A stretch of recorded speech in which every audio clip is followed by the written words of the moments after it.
Aksi unjuk rasa besar-besaran terjadi di berbagai kota di Iran. Tujuannya untuk memberikan dukungan penuh terhadap angkatan bersenjata bahkan perlawanan Lebanon, Hizbullah. Halo kaum intelektual sekalian, wah gila. Bayangkan, Iran itu sudah hancur lebur, sudah berantakan. Tapi ada saja orang yang demo rame-rame, demo berjamaah. Bukan untuk meruntuhkan Iran, tapi untuk mendukung Iran. Wow, gila. Luar binasa. Padahal Iran itu sudah hancur lebur berantakan. Tapi tetap aja masyarakatnya ada yang mendukung. Nah, yang jadi pertanyaan, kenapa pemerintah Iran itu didukung? Walaupun salah satu pemerintah paling korup di dunia, menurut data, saya tidak ngarang ya guys, mohon maaf bagi pendukung Iran. Menurut data, pemerintah paling korup di dunia itu adalah Iran, salah satunya. Itu menurut data dari indeks korupsi. Jadi kalau mau bantah pakai data ya. Saya tidak ngarang di sini. Ini menurut data guys ya, dari indeks corruption. Nah, yang jadi pertanyaan, bagaimana mungkin pemerintah yang korup dibela mati-matian oleh masyarakat? Apa alasannya? Apakah karena masyarakatnya juga korup gitu, sehingga orang yang korup membela yang korup? Masyarakat yang korup akan membela pemerintah yang korup. Masyarakat yang korup akan memilih pemimpin yang korup. Masyarakat yang suka mencuri biasanya akan memilih pemerintah yang suka mencuri. Masyarakat yang sakit akan memilih pemimpin yang sakit. Jadi itu berbanding lurus. Nah, yang jadi pertanyaan, apakah masyarakat Iran itu juga sebenarnya sama dengan pemerintahannya? Jadi ada semacam kejanggalan di sini. Ya, saya akan bahas di video ini di mana kejanggalannya. Dan setelah saya riset, saya menemukan sesuatu hal yang jarang dibongkar gitu. Apa itu? Ternyata sebenarnya, ya kalau boleh jujur, ada banyak sebenarnya masyarakat Iran itu tidak mendukung pemerintahannya, tapi yang mendukung pemerintahannya itu lebih berkoar-koar gitu ya. Suaranya lebih tinggi gitu. Sama seperti di Konoha. Di Konoha itu sebenarnya lebih banyak orang yang berperi kemanusiaan gitu ya. Lebih banyak ya, orang yang toleransi ya. Tapi orang yang intoleransi itu lebih kenceng suaranya gitu. Sehingga apa? Sehingga Konoha itu tidak masuk 10 besar negara paling toleran di dunia. Ya boleh dikatakan Konoha itu salah satu negara paling intoleran di dunia. Apa datanya? Kan ada datanya dari indeks toleran. Lagi-lagi kita bicara by data. Ya, berdasarkan data dari indeks toleran seluruh dunia, Indonesia itu nggak masuk 10 besar. Negara paling toleran di dunia itu adalah Kanada, Finlandia, Norwegia, dan sebagainya. Justru negara-negara yang tidak peduli dengan agama. Nah, kalau kita berpikir rasional, bagaimana mungkin Iran itu membela pemerintah yang korup gitu ya? Ada masyarakat Iran yang bela mati-matian pemerintahannya.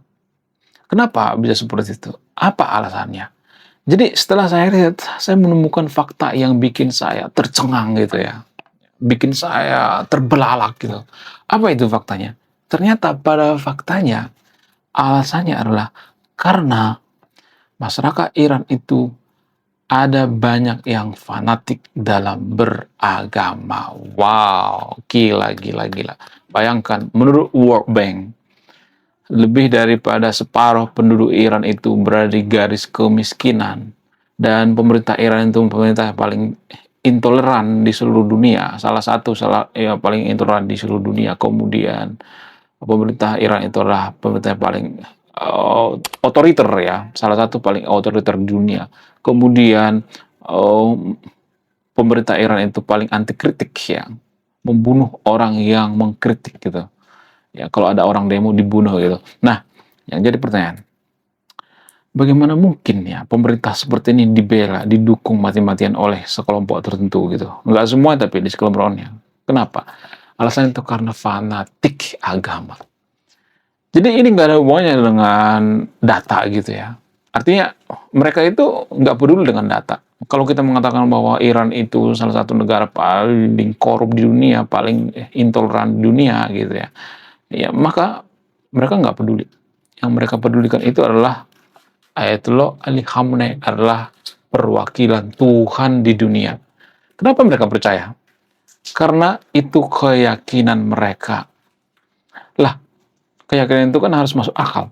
Nggak harus masuk akal. Siapa bilang keyakinan itu harus masuk akal? Nggak ada.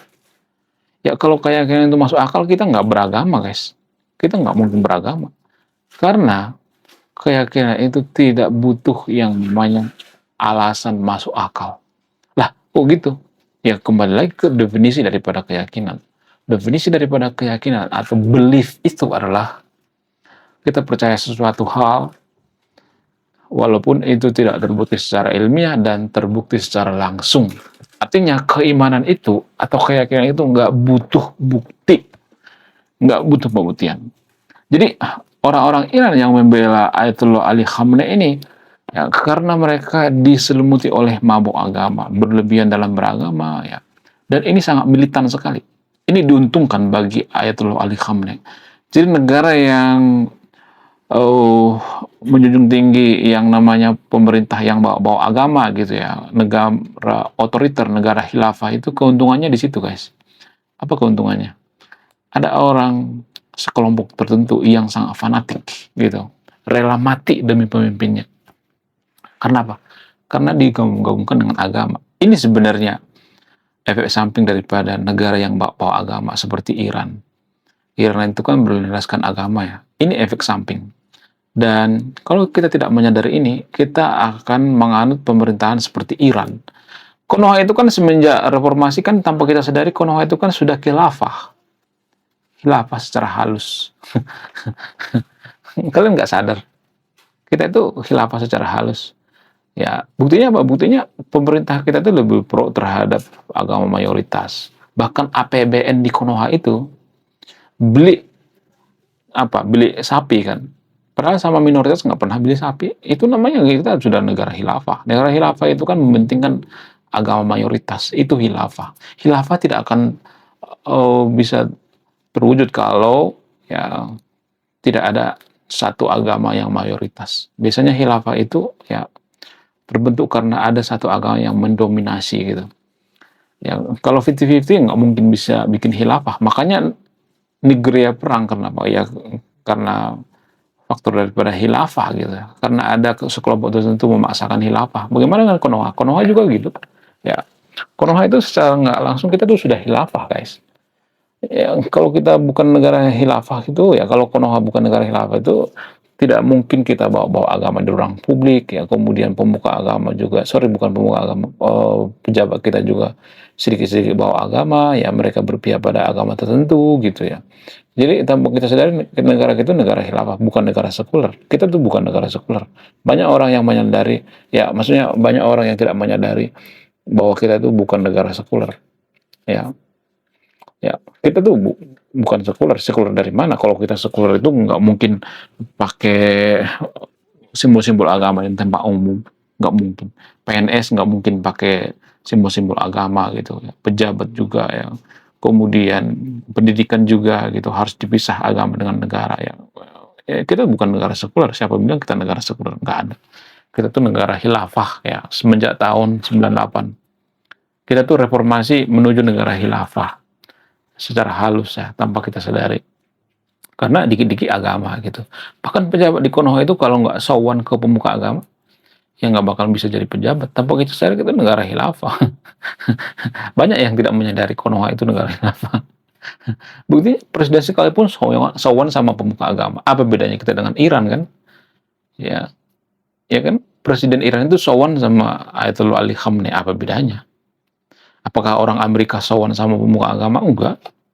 Apakah orang Inggris sowan sama pemuka agama? Enggak. Apakah negara-negara sekuler seperti Singapura sowan sama pemuka agama? Enggak. Mereka lebih sowan sama ilmuwan gitu ya, yang punya akhlak yang bagus gitu ya. Ya. Jadi negara maju itu mereka lebih mengidolakan para ilmuwan daripada pemuka agama. Kalau di negara yang susah maju itu para pemuka agama lah yang diidolakan. Sehingga apa? Sehingga kita susah jadi negara maju gitu.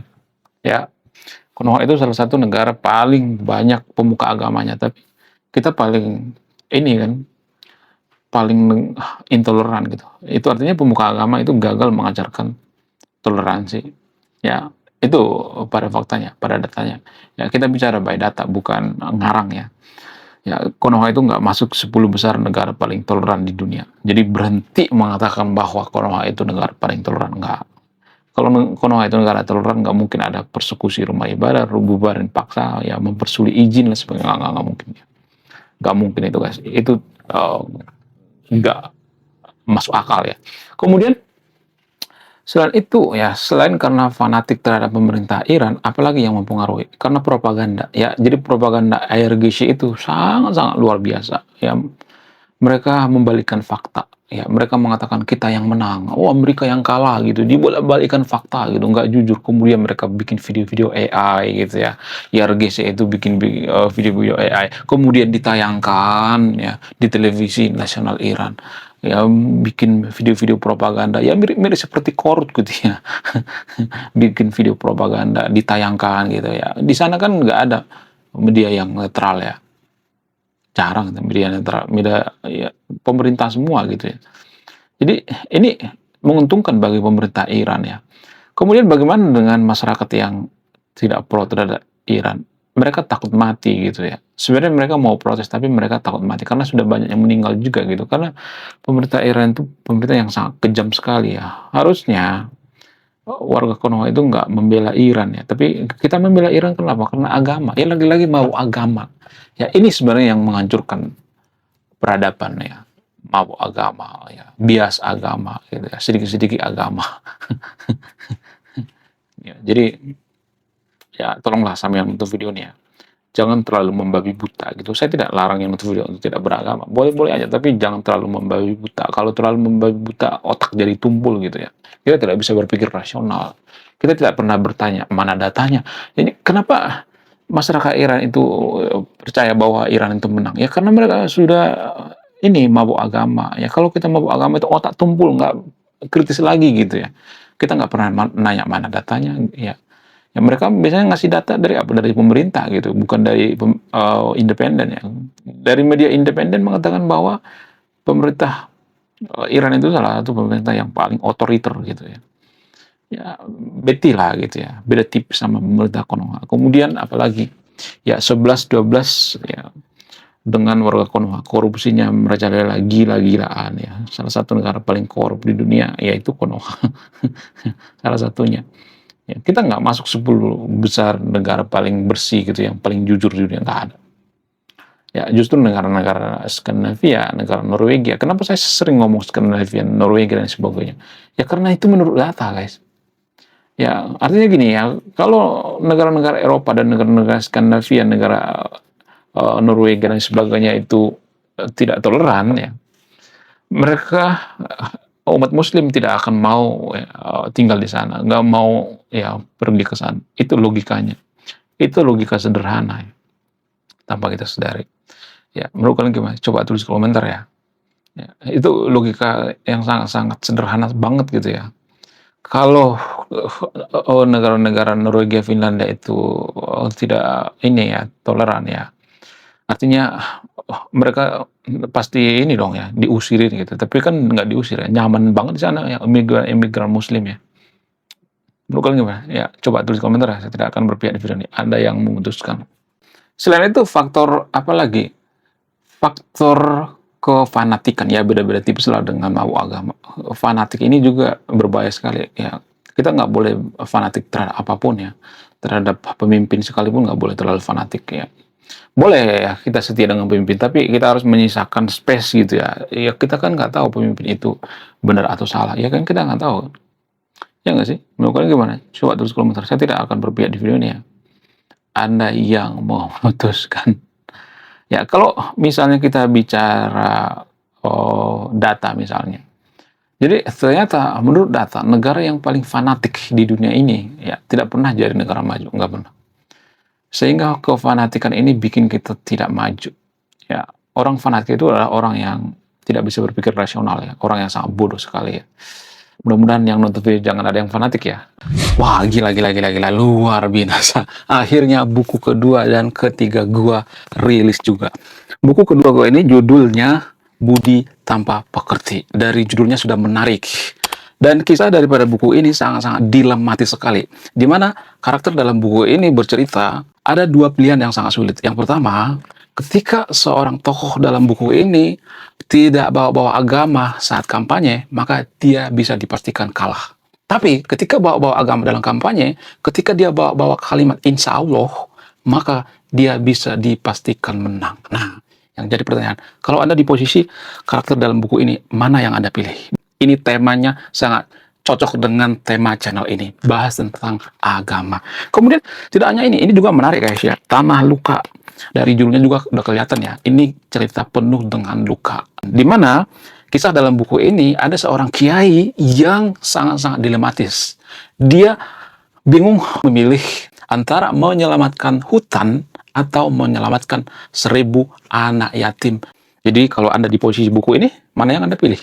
Nah, yang menarik dari kedua buku ini adalah menggunakan sudut pandang sastra Nobel. Kapan lagi ya kan baca buku yang setara dengan buku Nobel. Wow, luar biasa.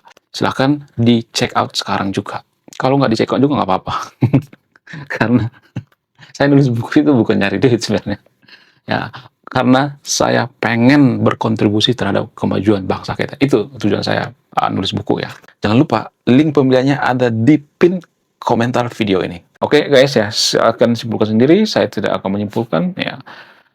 Saya kaum intelektual, salam rasional.